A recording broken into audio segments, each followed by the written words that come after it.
Imagine this. What if a single man could print real money? Not fake notes from a street printer, but actual legal-looking banknotes from the very company that printed Portugal's currency. Sounds impossible, right?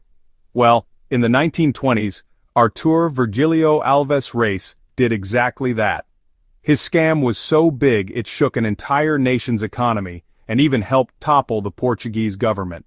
Reis was a young Portuguese engineer with big dreams, but no patience. He wanted wealth and power, fast. After dabbling in shady deals, he came up with a jaw-dropping plan. Instead of counterfeiting fake money, why not forge documents that authorized him to print real banknotes? So, Reis created elaborate fake contracts, complete with signatures of Bank of Portugal officials. The documents claimed he had authority to order new banknotes for a secret mission, something like rebuilding Portugal's colonies in Africa. Armed with these forged papers, Reis approached the very same British printing company that supplied Portugal's real currency, Waterloo and Sons. The documents looked so authentic the company believed them. They printed millions of escudo banknotes and handed them over to Reis. Here's the genius. These weren't fakes. They were real money, indistinguishable from the notes in circulation. Reis now had a fortune, literally created out of thin air. With endless cash, Reis went wild. He bought luxury cars, mansions, and even started acquiring controlling stakes in banks. He laundered his notes by pushing them into the economy through investments and loans.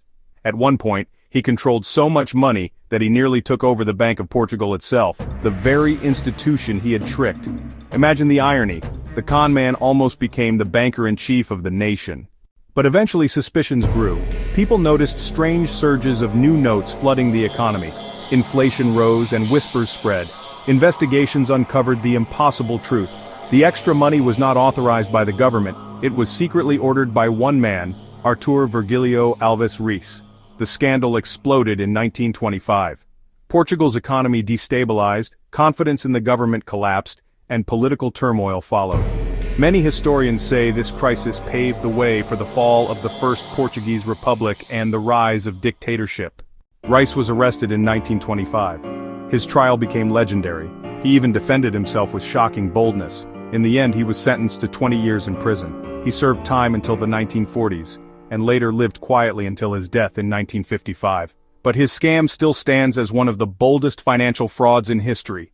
So, next time you think of counterfeit money, remember Artur Alves Reis, the man who didn't bother with fakes. Instead, he convinced a printing company to hand him the keys to the mint. And with it, he almost bought an entire country.